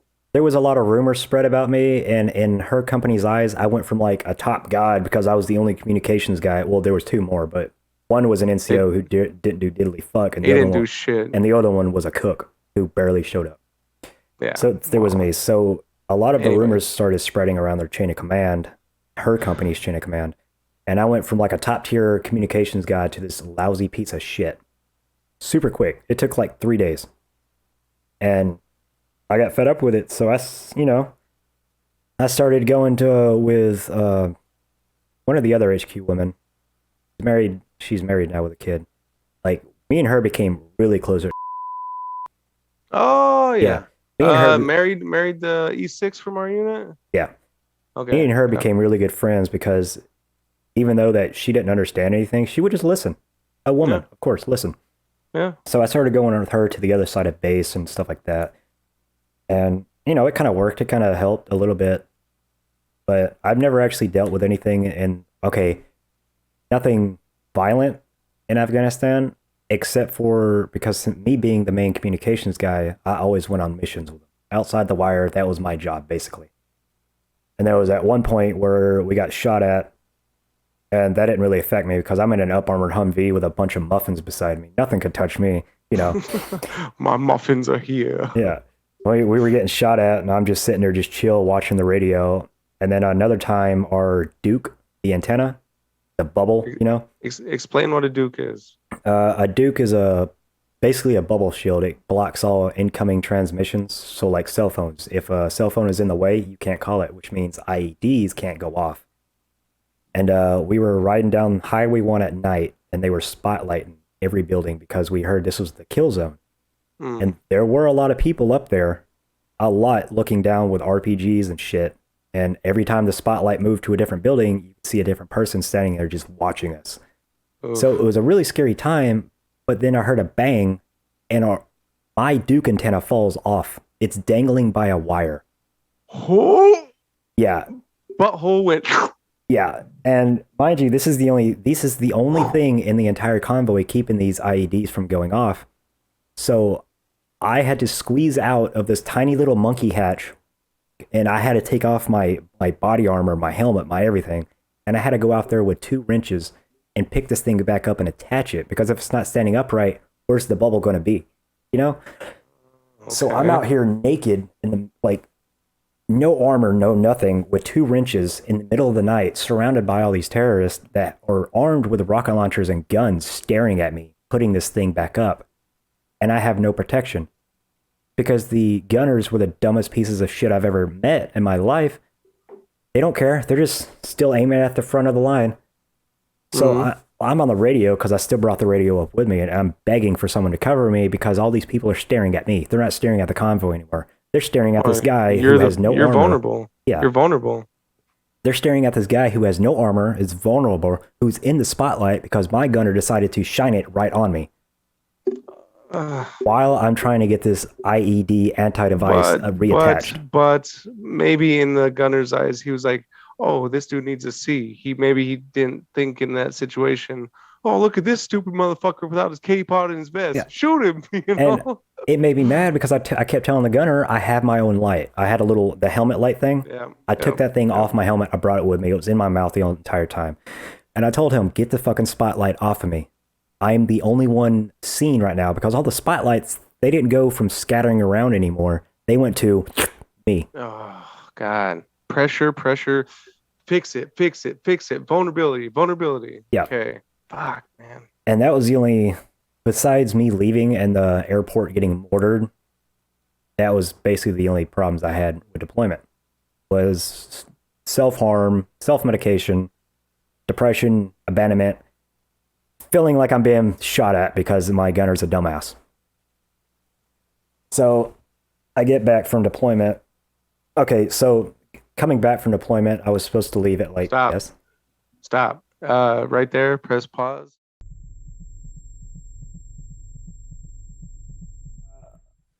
I left Afghanistan early because my involuntary extension date was coming up. It was happening in 3 months, maybe? I don't know, but they had to send me back early to actually do the out processing. Out processing takes months upon months, but they didn't care. They're just going to shove me out and let me fend for myself. Just like, oh, Raise Up doesn't care about shit. Thank you for your service. Here's the fucking door. Yeah. So the day I was supposed to fly back from Afghanistan to Ramstein, the airstrip got bombarded by mortars. Oh, shit. I didn't know that. I remember that. Yeah, that was the same day. And that pissed me off because I was like, man, this is just my luck, my life. I'm about ready to go back to freedom, and life says, fuck off, you're staying. And you know what's crazy is somebody could have fucking died that day. It doesn't matter. Like in your world, in that time, it's just like, I need out of this fucking prison, you know? And that's how it was. I didn't care about anything. They told me it's got mortared. I'm like, okay, so we have multiple airstrips. Let me the fuck out. And of course, for the safety of whatever, they wouldn't allow me. And sometime around like 4 or 5 hours later, they finally got fed up with me bitching and moaning because I'm the only one on the flight. I'm the only one leaving Afghanistan. They finally got tired of bitching and moaning, and they sped up the process to allow us to safely leave. We're in a C-130. It could take off at 100 feet and go straight up. Yeah. Didn't matter. Combat landing, combat takeoff. Yeah. So we finally take off, and the entire time we're going back to Ramstein, I'm thinking I'm free. I finally made it. I got 3 months left. I'm fucking out of here. And we land back in Ramstein, and of course, like every time I come to Germany, there's no one at the airport to pick me up. The first time after I got my orders, no one there. I had to find a bus to K-Town. And then this time when I landed, there was no one there. So I took a cab ride from Ramstein to K-Town, and I let staff duty pay for it. Yeah, why not? Yeah. And so I finally get back to base, and they don't know why I'm back. No one let them know. So I told them it was because I'm ATSing. I only got like a few months left. Let me out. So they start the paperwork, and I go to the ACAP. ACAP. I start that bull crap. You know, here's how to write a resume. Here's how to talk. No? This is how you fit in with normal society. But we're gonna rush this course because it doesn't matter. Thank you for your service. It didn't. So we start rushing that through, and the entire time of me being back, I realize I could drink. So I started getting heavy back into drinking, and one of my other friends from one of the line platoons had a wife. And got married again to another chick from the unit. They're still together. No. Oh, I love that dude. Well, when I came back, me and his wife were already friends, so I started fucking her. Self-destruction. Yeah. And then he found out, and apparently he didn't even want any revenge. He just gave up. like they got a divorce, whatever. So that was the first relationship I ended. So then I moved on to number 2. Hold on. Just something you didn't know is there was a night where I had a rough night in the arms room, and I talked to him every once in a while in passing because I saw everybody, but didn't have enough time to talk to everybody, you know. And I was smoking a cigarette in the smoke pit, and he comes in there and we start talking and talk about if he's going to re-enlist and stuff, and he was telling me about this situation, how my soldier Yeah. Hendrix fucked his wife, and now he's thinking going EOD. And I was like, dude, that's fucking awesome. You know, do it. If that's what you want, do it. And I believe the last time I before I deleted Facebook and everything, I think he was EOD. Yeah. But then I moved after his wife, and after they found out, I moved on to number 2. And her husband never actually found out. He just had an idea. I mean, I was driving his car around while he was deployed. She would always come up to my barracks room and Ooh. Don't say names, but I'll bleep it out. yeah, okay. I was fucking her, and that was number 2. But then I started getting these self-destructive tendencies again, and I made friends with people, and I said, fuck the profiling. Oh, red flag, I don't care. That's when I made friends with... I made friends with him, and he was a big metalhead, like I was. So we'd always go to the bars, you know, the underground bars, the ones that played metal, and, you know, we'd have fun like that. And then I ended up going to his house a lot. And this dude had 4 children at that time, and like 2 ex-wives and a girlfriend. And we all became really good friends or whatever. And this will be used later. I had hair. You remember this though. I had hair. None of his friends did. He did not have hair. I did. This will be used later. There was one instance where it was Sunday, and we got to drinking, and I ended up staying at his house that night because I didn't want to, drink and drive again and get another DUI because I've already had one. And I stayed at his house, and it was all good. And the next morning, I woke up, and well, actually, he had to kick me awake because I was heavily drunk, and we were all late. So I get up and I stumbled back to the car, and I just rushed off the base, and I took a shower. I thought, normal day for me, normal Monday morning. But then, wait, there's more. Yeah, but wait, there's more. So at the end of the day, I realized I didn't have my charger for my phone. I left it at his house.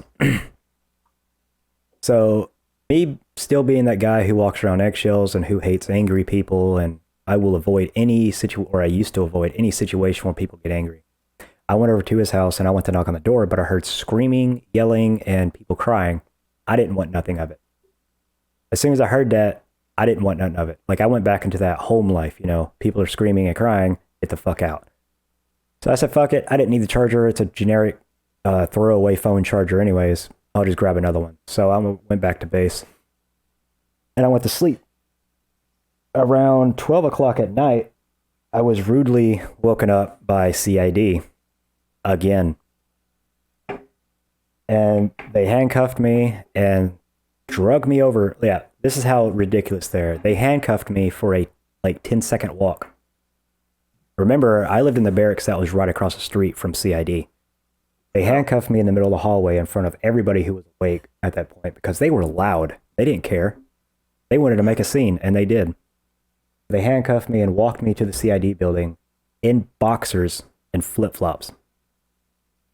Like, they didn't say anything. They didn't tell me why I was being arrested or whatever, or detained or put in handcuffs. They didn't say anything. They just said, come with us.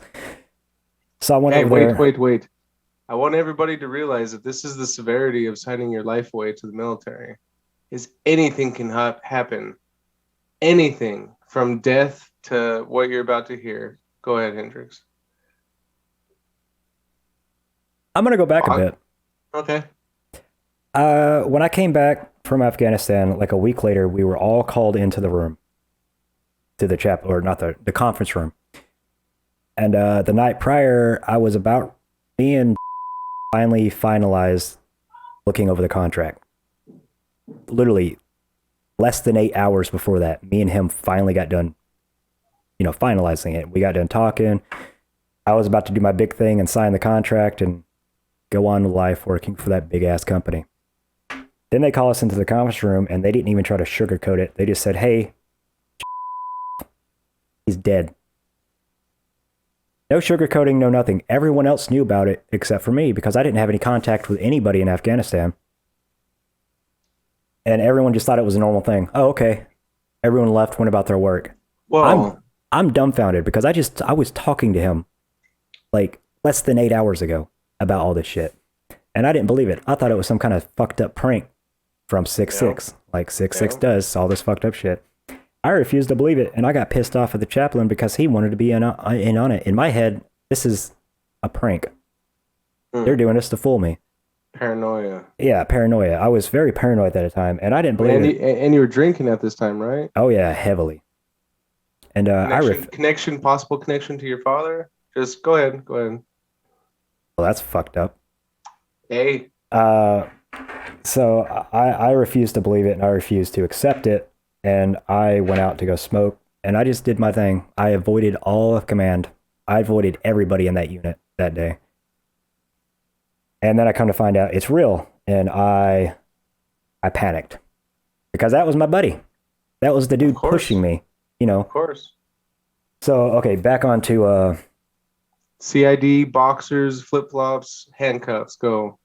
Okay, so I'm sitting in the CID office in the middle of nowhere, in the middle of the night, and it's for like 2 hours, and this guy finally comes in, and I'm freezing because they don't heat up these rooms. I'm in boxers and flip-flops and handcuffs. There's no way to warm myself up. And I'm fucking freezing, and this guy finally walks in. He's like, "Oh, sorry for the whatever." He tried to play the good cop bad cop deal, and yeah, he takes the handcuffs off of me, and he says, "That's not our normal protocol." No, that is your normal protocol. You're just playing nice guy at this moment. Take a breath. Relax. Okay, so they take me in there, and he just starts questioning me all this bullshit. Like, he won't even tell me what I'm in there for. He just keeps questioning me. What were you doing last night? Where were you? What did you do? Blah, blah, blah. And I'm like, what the fuck am I in here for? Aren't I supposed to have a lawyer? No, fuck that. You're going to answer these questions, right? Illegal shit. Highly illegal. And then, happens all the time in the Army. Go ahead. And I finally got enough with it, and I'm like, I'm not going to answer anything else because I've told you all the story. I was at a friend's house. We were drinking. I woke up from him kicking me because we were all late, and I came home. What the fuck do you want to hear from me? He was like, explain your night. I'm like, okay, so we drink a lot. We play beer pong. We watched him give his kid a shot because he told us that he wants her to become a bartender later in life, so she's got to get used to the taste. She was fucking 10. Why are you going to give a vodka shot this tall to a 10-year-old? And then I was like, we started doing some dumb shit. I got dressed up in a wig and one of his skirts he uses for his metal scenes, when he goes to a club. And I was running around with a wig and a mini skirt, drinking beer and everything else like that in the world. I was like, and then I got changed back into my normal clothes and went to bed. Woke up, came back to the base. It's like, what the fuck do you want to hear? That went on for like 8 hours. This is already morning. They've already had formation. They've already gone to work. And I got tired of it. And I said, I'm not answering anything else. I've told you about my entire night in detail, excruciating detail. You want to hear about my nuts hanging out the mini skirt again? Is that what you like hearing? I got pissed off at it, and I was getting petty at him. I was making fun of this dude. He had this CID agent was shorter than me. He was chubbier. He had like fuzz on the top of his head. I started getting so petty. That might be the same dude that fucking arrested me after I popped hot. It is. I started getting so petty. I started attacking his life because I knew information about him. I started attacking his life. I started making fun of him right on the spot, and he started getting pissed off and everything else like that. And I said, I'm just going to sit here. You could ask all your questions. I'm just going to sit here. I've told you everything. You're just talking to a wall now. So he finally got tired of it, and then he let me go.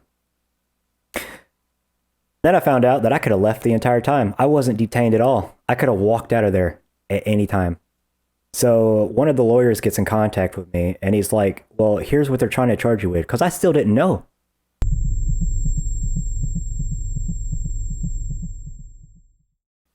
I didn't know why I was in there. So he tells me they're trying to charge you because the little 10-year-old girl that was at that house says that you molested her. That you came into her room at night, pulled her panties down, and started fondling her. What the fuck, right? So we went through all this bullshit, and mind you, this entire investigation took like a year and a half because they just And mind you, that in this time, you have nobody now because in the army, you were known for your last bad thing. You were not looked at for your accomplishments. You were known for your last failure. and Continue. my last failure happened to be the rumor that I was fucking little girls. Like we're not even molesting or fondling, fucking little girls. So the only person I could ever run to about everything was again. She knew the whole thing was bullshit. So I'd always go to her. She told me if I need to talk or anything, go to her. So I You would said it. literally, in the middle of the day, I would go into the office and they understood, like her office understood that when I came in there, it was smoke. Just let her go do it. In the middle of a phone call, nope, somebody take the phone call from her, let her go out. So this entire investigation is going on and they're taking voice recordings and everything else like that and they're questioning everybody. And they set me up for failure because they took a voice recording of the other guy there that also had no hair. They took a recording of her dad, no hair, and they took a voice recording of me. Lovely hair, right? But the thing is, they only took one recording of them. They took like 50 recordings of me, and then they found people that had similar traits to me. These guys had zero similar traits to me. These guys were like 6 foot tall, like football players. They recorded one guy who came from Jamaica, didn't even sound like me. They recorded some guy who was sick with sinus issue, didn't sound like me. Nobody in that lineup sounded like me except for me. And they only had one recording of the friend and the dad. And then they came over, or they brought the little girl, and they was like, "Can you pinpoint Austin Hendrix?" That's literally what they told them. Can you pinpoint Austin Hendrix? Not, can you pinpoint the guy who touched that you heard? And she was like, "Oh yeah, Austin, yeah, it's number 4." That's the first setup for failure out there, telling a little girl who to pinpoint. She knows my voice. Everybody knows my voice. I know my voice right now because I have the monitor on for some stupid reason. Let me turn that off. So that was the first setup for failure. And then they started questioning her just every day. Can you explain your night? And every time they questioned her, the story would change. And it pissed me off to the point of no return. And I would just start drinking again. All of her things had one thing in common. One, either the light was on or off. There was no in between.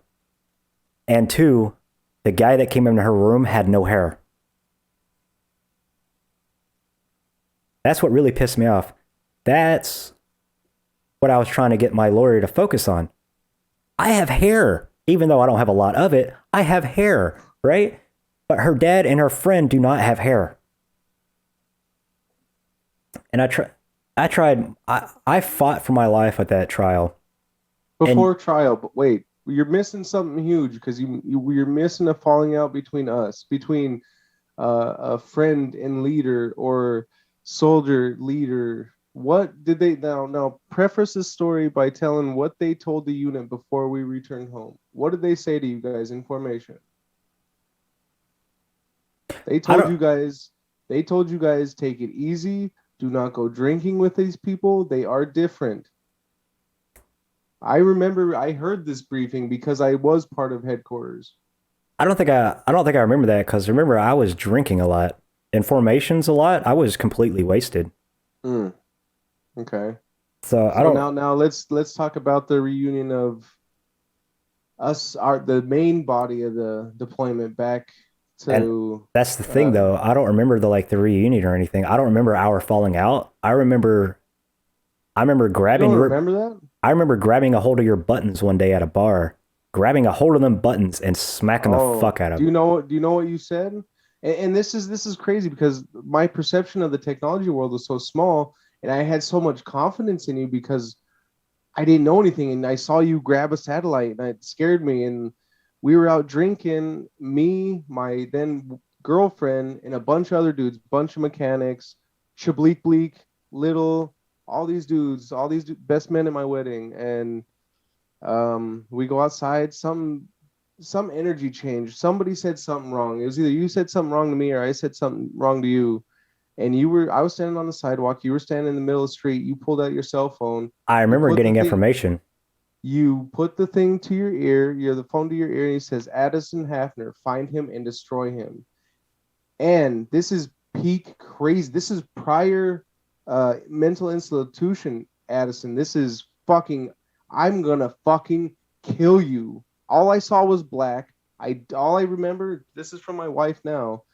She saw me tackle you to the ground, and I And grabbed you beat the by your fuck out of shirt, me.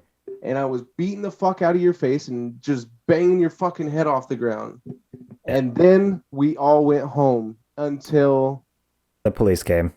and fucking bitch got me arrested. I remember who I called, and I remember why I called, because they had access to your entire promotion file. I'd be interested to see what held me, what kept me back from sergeant in that fucking company, because I should have been sergeant with my responsibilities. And I remember when I told them to destroy you, that was our little keyword to fuck up all promotions. Put things in people's ears, you know? Because again, this come back from my childhood. I was an information guy. I'd grab information and use it. I had your information. I knew where your file was. He knew where your file was. All we had to do was put the information in people's ears and destroy your career. And I don't remember what was said that made that energy like that. I don't remember what led up to it. I don't remember that night. Oh, it was heavy drink. That was the first outing of the 6-6 crew back in K Town. But my thought process at that moment was either destroy his career with putting that information in people's ears, or have you do something so fucking stupid that you destroy yourself. And that button pushing did kind of have the effect I wanted at that moment. Destroyed It had yourself. it destroyed myself, and my career was over. It was two birds, one stone. As soon as I fucking hit you the first time, I knew somewhere deep in my psych, back here in the head, that I will only be seen as a NCO, non-commissioned officer, that got drunk and fought a soldier, Yeah. and that's how they viewed me. And that's the army for you. But where was I at? Investigation. Your long investigation, year and a half. Oh yeah, the year and a half investigation finally led up to trial, and I thought the trial was over with. I thought I won it because everything that they got so far still pointed that there's a bald guy or nobody. Because again, her story is never matched up. The only thing that they had in common was the guy was bald and the light was either on or off. So with the evidence that they had, and they had point blank evidence that showed that they rigged it. You know, can you tell us what Austin Hendrix sounds like? Oh, it's this one. Okay, so we have him, right? That's the fucking dumbest thing in the world. Instead of asking which one of these voices that you hear is Austin Hendrix, instead of saying that, they give her a Or just suggested which clue. voice did you hear that night? Yeah, yeah. And then on top of that, with the evidence of he was bald, or uh, the light was off or the light was on, her inconsistencies with all of her stories, that didn't come out in trial. The only thing that came out in trial was, hey, this girl said that he did it. Why would a little girl lie? And this is at the time that the Sharp era was just beginning, where they had pictures everywhere, where AFN was harassment, something. the something. sexual harassment response program. Yeah, there you go. But this is at the time where it was getting big, and there was billboards with it. There were signs everywhere on every single fence. AFN, every commercial had to do with it. DFAC, exactly. everything. Schools had it, right? Picture child, fucking poster child. Here I come. Yeah. And then we find out in the middle of trial that they've been doing their own investigation on, and he has a history of beating the fuck out of his kids for the smallest things. Somebody the day that I went over there, that I disappeared because I heard all the screaming and shit that made me like inside hurt and run away. was because one of the little girls liked the smell of the cigarillos, like the vanilla ones. So she lit it in the bathroom. And he beats the fuck out of his kid so bad that the pictures they got, you could see individual threads from the belt on her skin.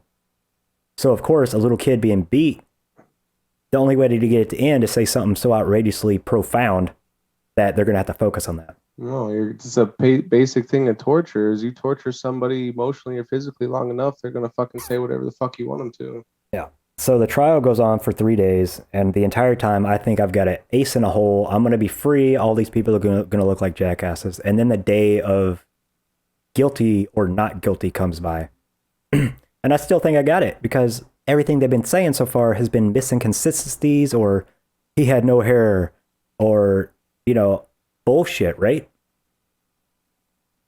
And then the jury goes back to deliberate. Deliberate. Yeah, deliberate. And me and the lawyer are talking and all that other bullshit. And then the jury comes back and they hand the paper over to the judge, and the judge reads it. And then he's supposed to read it from the top to bottom. Legally, he's supposed to read it from the top.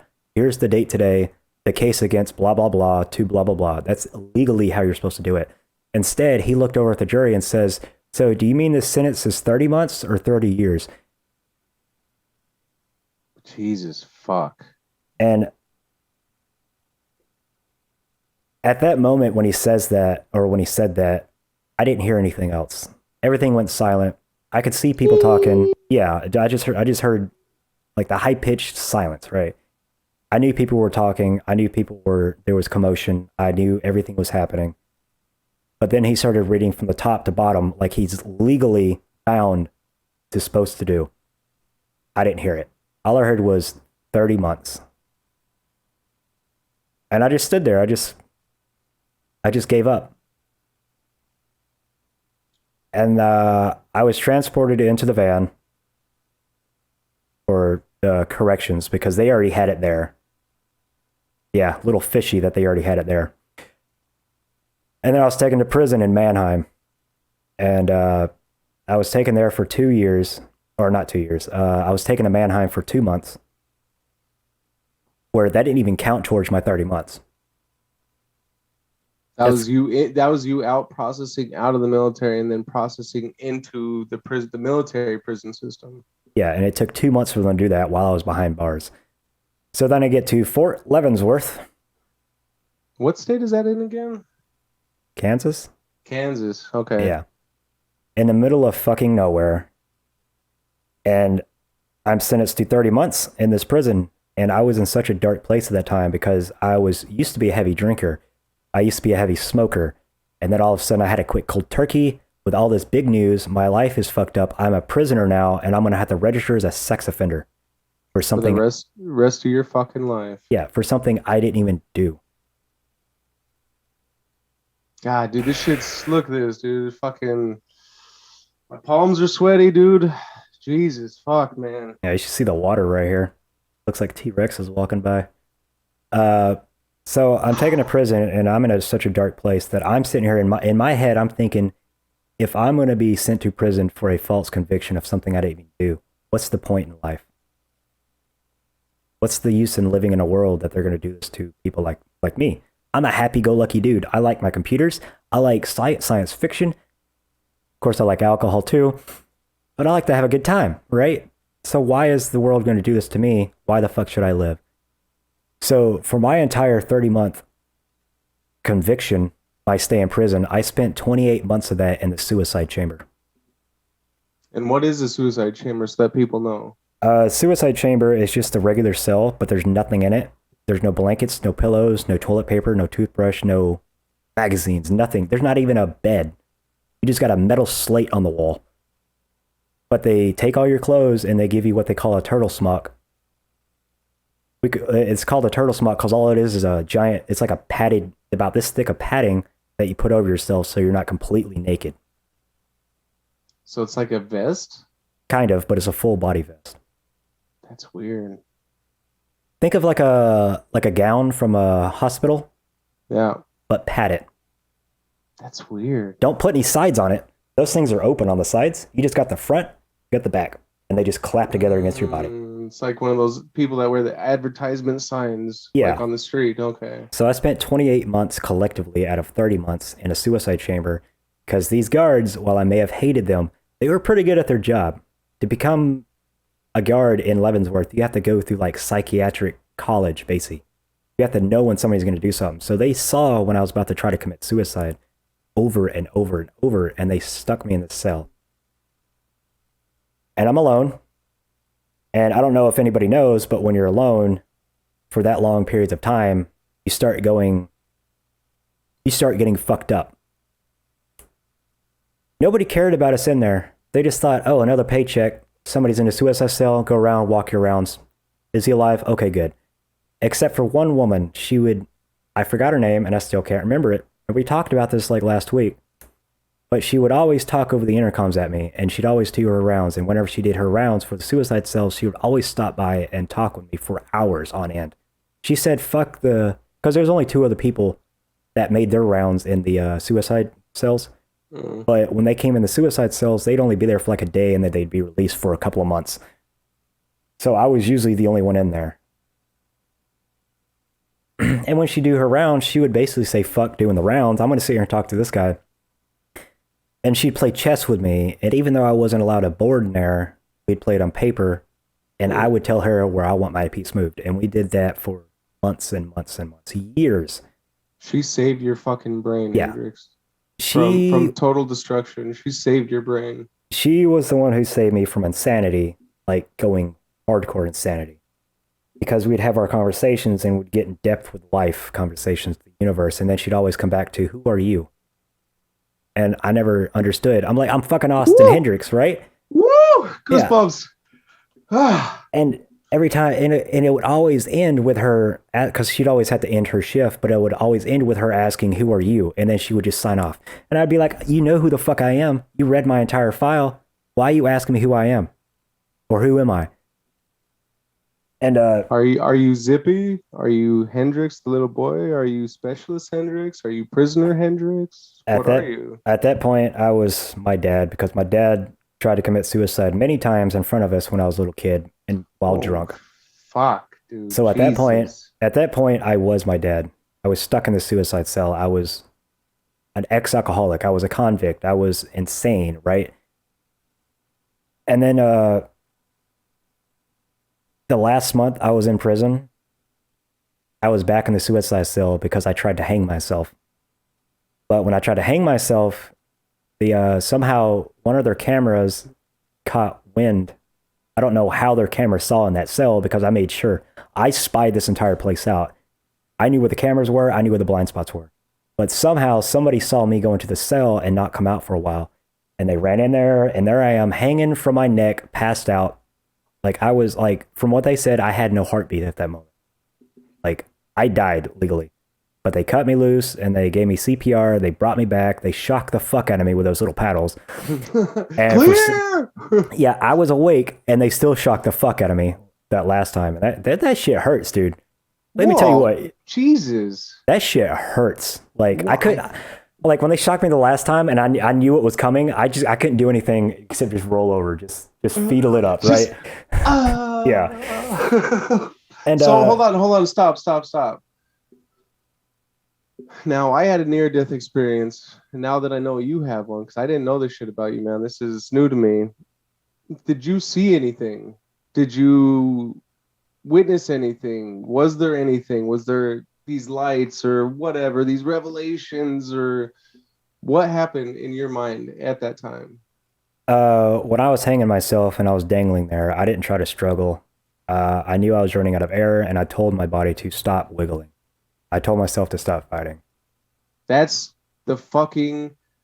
God damn it, dude. That is right there. That's why people like us do it, because it gets to be too much. But when I was... Fuck. Let's hear it, man. Fuck, man. Rebuild. Let's see Atlas now. Where are you now, Hendrix? When I told my body to stop wiggling and just accept what's happening, of course, oxygen losing oxygen. I kept, saw the lights in my eyes because there's no oxygen. There's a lot of pressure right here. And then Get it nothing. out, man. There's just And then nothing. Same fucking thing I saw. At that point, I was dead. There was no thoughts. There was no nothing. There was just the pressure of, and no oxygen. So you get those spots. It's like when you stand up on a couch too quick. There's not enough oxygen going to your brain. You just see spots. And then I was dead. And then I was alive. And then I got shocked by a fucking paddle again. Yeah. And they carted me off to the suicide cell, and they threatened me with more time in prison because I tried to destroy government property. Oh my God. You signed your life away. Ooh.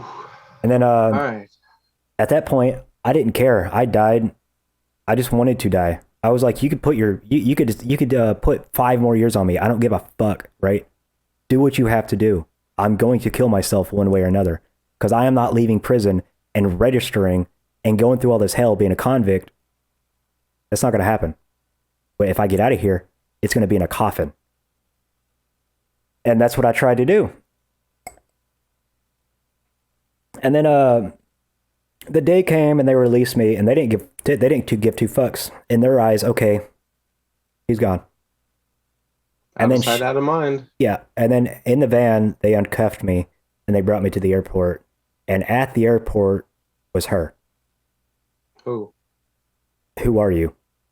Oh my God, dude! Fucking goosebumps again. She knew I was getting out, and she showed up at the airport. And your guards aren't allowed to do that, so she waited for the guards to leave. And then she came up and she gave me a hug and she said, "I'm glad you made it. Now just try to enjoy your life." She was like, she told me straight up, she was like, "It doesn't matter what other people think of you. It's what you think of you. Are you happy with yourself? And that's who you are. When you're happy with yourself, that's who you are." Damn, dude. Dropping fucking knowledge. And she gave me a hug. She wished me the best. And that was it. And then I went home. But when I went home, I didn't have any address except for my parents. So here I am again, finally escaped my parents for 7, 8 years. I haven't heard a word from them, and all of a sudden I have to go live with them again. The house is worse off, it's missing part of the roof. Not just having holes in it, it's missing part of the roof. There's about this much layer of trash, cigarette butts, and food all over the floors. The walls aren't white anymore. They're like brown, blackish. The land, nobody's been in there to thin out the woods or do anything. They're still alcoholics and drug addicts. So I have to live with them. And my parents keep blaming me. They're like, "Oh, we know you did it," and blah, blah, blah. As a fucking parent, you don't tell your kid that, right? I'm on the edge of like losing my fucking mind, and my parents are going to get drunk. "We know you're a fucking rapist," and blah, blah, blah. So there was one day I had enough of it. And this is at the time I had a job. I didn't tell my employer my background though. All they knew is that, hey, I used to be a childhood friend of this girl that used to take care of me. Let's give them a job. So I became a woodworker, which I fucking love. Woodworker meant, And this is about the time that you reached back out after prison and contacted me. Yeah. So I got tired of hearing that every night when they got drunk, because this wasn't a weekly event now. This was a nightly event of all the abuse. But mind you, this is at a point in time in my life where I'm bigger. I have muscle because I had nothing to do in the suicide chamber except push-ups all day. I had no care in the world. I wasn't scared of anything because if I die, fuck it, right? I want to die. I wasn't scared of shit. Mm-hmm. So I beat the ever-loving shit out of my dad. Like, I beat him to a point where he was covered in blood and he was knocked out. But every time he came back to, I'd continue just beating the fuck out of him till he passed out again. This went on for 5 hours. Just me just beating the fuck out of him waking up, beating the fuck out of him, waking up. And that the last time he woke up, this went on for so long, he was sober now.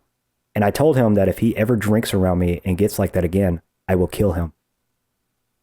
And then dude. And then he kicked me out of the house. I was like, wow. I don't care. So at this point, I'm homeless. but I'm working right down the street, so I start living her. I'm not gonna tell you your name. Yeah, I'm not gonna. Something else to bleep out. I start living in her shed, her storage shed, on the side of the highway in front of a gas station. Oh, this is when you contacted me, when you were in the shed. Yeah. Okay, because I remember. All right. So they somehow find out that I'm living in the shed, which is not hard to find out because I always left the shed door about this much open. Kind of, for airflow. Kind of suspicious when you come back from come to work in the morning and your shed's open this much and my car is sitting there. Wow. And one of them offers me their old RV. That's what's up. Their RV's sitting on their land. It's hooked up to water, hooked up to their house for electricity. And they're like, you can live in there if you want. We don't care. That's awesome, dude. Because at this point, I was friends with her daughter. I was friends with their children, right? I was this guy who was a childhood friend in high school. He needs a place to live. And I lived there for, God, I want to say 8 months.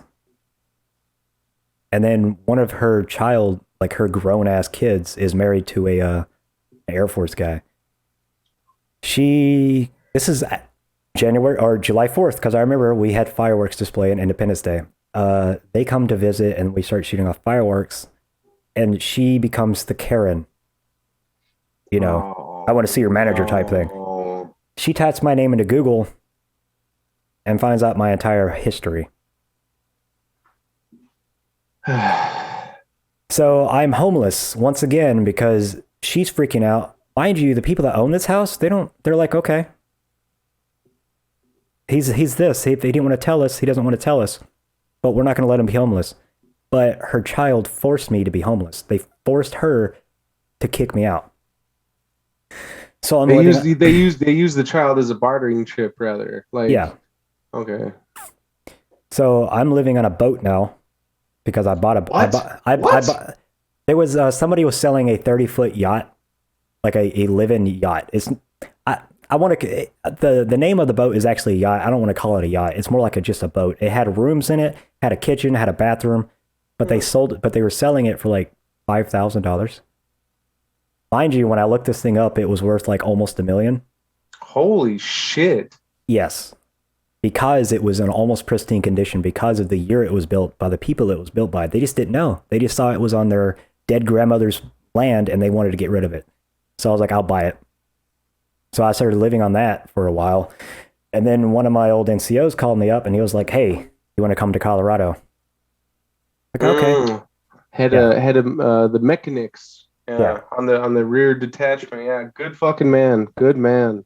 So I go to live there with him for a while, and me and him always joke around. There's never a serious time with me and him. That's why me and him get along so well. And then I lived with him for a good 3-4 months. And his wife gets tired of us always joking around, and she throws her little temper tantrum, throws all my stuff around everywhere in their apartment. There's paperwork everywhere. There's computer parts everywhere. She just flips the fuck out. So I'm just like, I pack my clothes, I pack the most important things I need, and I leave. So then the army calls me back. This is the recall now. Yeah. My lawyer calls me. This is when me and you get face-to-face contact again. Yeah. My lawyer calls me and says that my name's been cleared because my case went up to Congress and somebody saw that there's no evidence, but the evidence that is there shows that I didn't do it. So I'm just like, well, thank fucking God, right? So immediately my name is cleared from the register list because the sheriff that I did register with, this is from a small town. He knows everyone there. He has to read the case file. He was like, I'm not going to register you officially. We just have to do it on our side. Because I know you didn't do it. He's going to make it easier for me. So immediately, as soon as he heard that, he's just like, okay, well, your file's deleted, right? So I get recalled and I'm back in the military, and they recall me because they don't like that my case has been dismissed. They're going to try to restart the entire trial and go through the entire process all over again. They're trying to get me, sent back to prison because they don't like losing. But there's an option in there that if you get recalled to the Army because of a trial, you could take a Chapter 10, which automatically makes you innocent, but your DD-214 will not be honorable. until like 6 months where you put in your paperwork, which I still need to put mine in. Then fucking do it, dude. VA, goddammit. Hey, I have the platoon daddy for my story. I'm giving you his fucking number because he works for the VA. I definitely need that. But Continue. yeah, I took a Chapter 10 and they approved it, and that was that. I was clear, I was free, but alongside of that, me being free, that means the Army owes me for all the years that it put me through fuckery. Every year after my ETS date, my original ETS date meant that they owed me money, but they cheated it on me. They gave me PF or PV1 pay, which equated to like $66,000. 6'6", what's up? Yeah, fucking lame. And immediately after I got paid, I was sent back to America. And I lasted 2 weeks in America before I had my passport, and I flew back out to where I live now, actually. And I met this girl while I was recalled. Is she here? It doesn't No, matter. she's outside. I met the girl while I was recalled, and we hit it off and everything. And we fell in love. And then when I moved back, like, she wasn't the main reason that I moved back. The main reason was because healthcare, because I'm a clumsy fuck. And I'm not going to go into lifelong debt for walking into a wall, right? So healthcare was on the main list of things. Being away from Americans was the second thing. Because in my mindset, what the Army did to me, that's American way, right? I fucking hated America. Yep. So Same. when I At came, that point, I hated it. yeah. But go ahead. As I was coming back, her mom, my girlfriend at the time, mom Googled my name again. So luckily, her mom just wanted to know. She was like, "Did you do it?" No. Okay. Cool. And that was that. There you go. There you go. So then she was questioning it a little bit, and I couldn't actually tell her until I got drunk. So I got drunk one day, and that's when all the emotion came out. I spent the entire night telling her most. I'm not going to say all of my childhood, most of my childhood. It basically went like, hey, I was abandoned. I went to foster care. I joined the Army, and I got fucked over. I went to prison. That was basically what I told her. But now I was in Germany at this point. I didn't know the language. I was living at her mom's for 3 months before we found an apartment. I was working as a cleaner, a janitor for one of her mom's friends. And I was going to school for language, you know, the normal stuff. You go, but Life. yeah, life. I was going through life. That's what it was. And then about a year into it, something starts changing in our relationship. I started noticing it, so I profiled it, and then I found, oh man, this part's gonna be hard to get out because she's sitting in the other room. Just do it, dude. Get it out there. Okay, so I started trying to figure out why things were changing, and I profiled her. Profiled her, and then I saw one day on her phone that there was her old fuck buddy was texting her, and I've met him, and I have him profiled, and I know what type of guy he was. So I wrote everything down, exactly what he would do, what he would say, and then I wrote everything down, what she would say back. And then one day I asked her about it, and she tried to get defensive about it. So I became the asshole. I locked her out on the balcony, and I went through her phone, and I showed her through the balcony door how every point I made was right. And then she tried to gaslight me. And then she tried to say, oh, it was just, you know, blah, blah, blah. And I was trying to get him to quit. And I'm sitting there thinking, nowhere in this line of dialogue did you tell him to quit. You added on to it, right? So that was our fundamental breaking point. She thought she never trusted me after that again, which I don't really care. And then I realized that even though this is happening, it's not really affecting me like it should. I didn't care what anybody thought of me. But why though? Because at that point, my life was all about me. Nobody else's judgments. I didn't care because what I went through, the judgment I did go through of the people that I thought were my friends, So at this point, I didn't give two fucks what anybody thought of me. You took that fucking pain from your entire life and you fucking made yourself a fucking suit of armor that is unpenetrable. And Now, it was so built up that the day that she did say that she's breaking up with me, I didn't even say a word. I didn't shed a tear. I came back inside. I got on my computer and I joined Discord with my friends and started playing. It didn't affect me one bit because I knew it was happening. And when it did happen, cool. That's that. But throughout this entire thing of being in Germany, my parents are still haunting me because every now and then even though I try to get away from them, they still message the people that I'm close with, or they call me outright, or they write me on Facebook. It doesn't matter how many accounts of theirs I block. They still beg for money. They still beg for everything else in the world. And then my dad had a stroke because he was an alcoholic. And when my dad had a stroke, everybody called me. My aunt, my uncles, grandpa, grandma, they are all expecting me to be emotional about it. And I told them, good. That was my exact words. He had a stroke? Good. When is he dying? Because you got to remember, my entire childhood has been nothing about him being drunk, trying to commit suicide in front of us. When is he finally going to do it? And now I'm at a point today where all this shit is there, but there's no one to talk to. And I know it affects me. I know I kind of know what's wrong with me, but in the back of my head, I don't want to accept it. And now I'm not in a relationship, back to abandonment issues, but somehow it doesn't affect me, right? But I still have issues with it. I don't make friends at work. Like the very few friends I do have, they're messed up. They're as messed up as I am. those are the best people. The best people.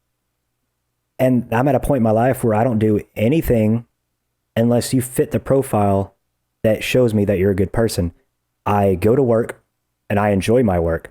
I come home and I either play a game or do video production or build up on the programs that I have built, which I have to rebuild. Oh, let's go back to that. I was waiting for the only thing that has actually affected me since being back in Germany, like emotional side. Okay, the whole finding out about the ex fuck buddy thing, that affected me a lot. But I built a program to control every aspect of my computer. Anything hooked up to my computer is now controlled, and it's 10 years in the making, and it started off with this Bluetooth bar that CID wanted so bad. And I built it up, and I called it Ava because it's, artificial intelligence from voice attack. It uses speech recognition software. It uses all this stuff. But I never put any fail-safes in it because it was its own brain. But it always needed a power source. On the way to Germany, I had to get special permission to have it put in the cockpit, hooked up to a power support source. And then she flips the switch. You gotta draw context. What do you mean flip the switch? On the outside of this box, there was a power switch that turned it off. And you could turn it off for like 5 seconds if you want to switch power supply, because there's an internal capacitor. If you need to switch like from plugs from one side of the room to the other, click the switch, unplug, run, plug it back in. You're good.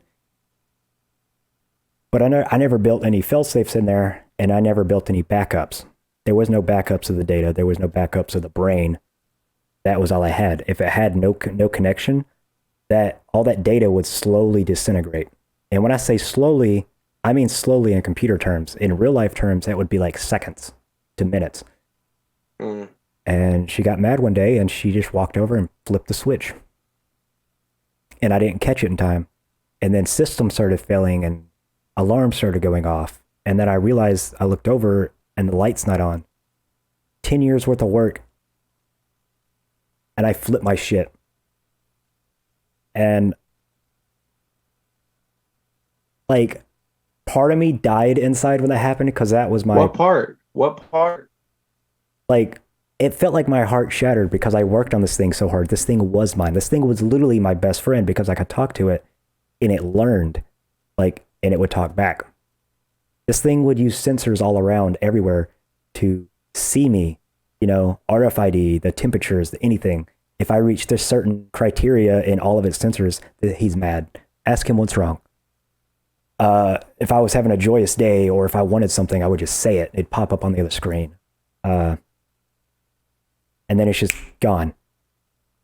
Because somebody got mad and flipped the fucking switch. And they destroyed all that hard work, all that stuff I put into it to becoming like somebody I could actually talk to. Somebody that understands me because it's programmed to, right? But you don't need a program or a computer for people to understand you now, do you? Atlas. But I would still like it. It was Of course. It was a big help. The only reason I learned Adobe Premiere Pro is because of that. The only reason I learned so much about what I know right now is because of that. Because it started in the barracks. Sometimes aspects of your character have to fucking burn, and so that they can be rebuilt one last time. That was your last weak point, Hendrix. And that was recently. That was within the past few weeks. I have told you this, and it scares me how fast you are on a path to recovering from mental issues, but it's also scary because now that your story is done and over and out there and you're naked in front of the world, the next week you're going to be experiencing some kind of mania because you are sensitive just like I am. And we have a lot of the same traits. I have ADHD. You got something like that. We both have addiction problems. We've both been fucked over, but like, it's coming. It's not over. It's not over. I told my story last week and I'm still dealing with the fucking feelings from that release of being naked. Like, it's hard to do. I almost went back into the crazy house because of telling my story. Because you don't slow down. Exactly. And the only thing that fucking saved me when I was floating too close to the sun is my wife saw it, like she saw it in 2015, and she fucking took a lasso, got it around my foot, and just went, come here, bitch. I hit so goddamn hard. I've never felt mania be sucked out of me so goddamn fast, and I was back on the ground and I was good. Yeah, she said, "Come here, bitch." Yeah, get over here. It was just like, but it's not over. This game is not over. I hope the listeners understand this. Like, there's still a lot of details in that entire from childhood up that I just haven't gone through. That's just like the framework. Now, what's holding that framework up? Like, well, I would say that you have seen, or the viewers have seen, a little boy, a misunderstood little boy in a horrible situation, a horrible family, jumping foster homes, never had an identity, never had a true identity. The only family he had young was radicalized, which is scary. That came back to bite you when you were in the army, the shit you went through the army. So you've seen character deaths throughout this whole, well, I don't even know how long it is now, but about 2 hours. Now you're at a point of your life where, since you're mentally strong and emotionally strong, and the shit that you have experienced, you don't hold bad feelings against it. You start seeing the positives from the stuff, and you're gonna start witnessing a different Austin Llewellyn Hendrix. Austin Llewellyn Hendrix is now going to become the Atlas that I know you can become, because you are a smart fucking dude. We do share a lot of fucking trauma. And that's why we were drawn to each other. You coming back to Germany, I would take time out of my day away from my family after school, or sometimes skipping school, to meet up with you in K-Town, getting fucking Dunkin' Donuts, getting a coffee, and then walking to the pub and having a beer together. And I caught you back in the right time. We had to break a contact for 2 years this time. Yeah, because he disappeared off the face of the earth again. I had to find myself, and I couldn't find myself in this virtual world. And then I popped back on the radar, and I brought this project to a couple people. And you were the one. You and Redmond were the ones that I totally vibed with. You guys understood what I was trying to do. Spreading this awareness of pain. Like, everybody fucking does it. Everybody's a little mentally ill. There is no normal person in this fucking world. We can, Yeah. yeah, exactly. We can learn from pain and each other's pain. It's just so easy, but it's not. You know what I mean? And it sucks because all this shit that I went through, I still have abandonment issues. I still have, but like all these issues, I just bottle up. Like on the outside, I'm just, fuck it. On the inside, it's like a piece of paper that's been soaked in water and lit on fire. Mm. It's like it's burning, but it's burning slowly. And that's the problems that I hope that we can get to on this podcast. And hopefully we can point you in the right direction to where that anxiety that is triggered from these anxiety depression mix triggers this and this abandonment issue or these abandonment issues, vice versa. And yeah, we will heal together. You know my story. I know yours. We were in each other's lives at extreme stressful times, and that's a bond that'll last for a lifetime. Yeah. I'll never, and because of the way I was raised, emotional and in a family that is full of emotion. I don't say this lightly, and I don't say this to people I don't care for. But God damn it, Hendrix, I fucking love you, man, and I'm glad you're a part of this fucking journey. You're one of my best friends, and I wouldn't be here without you, man. That's real shit. Marry me. Uh, And then, but until next time. man, until next time. Thank you for watching. And remember, guys, I don't speak a lot because I'm the producer. There you go. There you go. When it's their time to speak, I have to keep track of what time they drop an F-bomb. Actually, not the F-bombs. When they drop a name, Yeah. Okay. Busy on the ones and twos.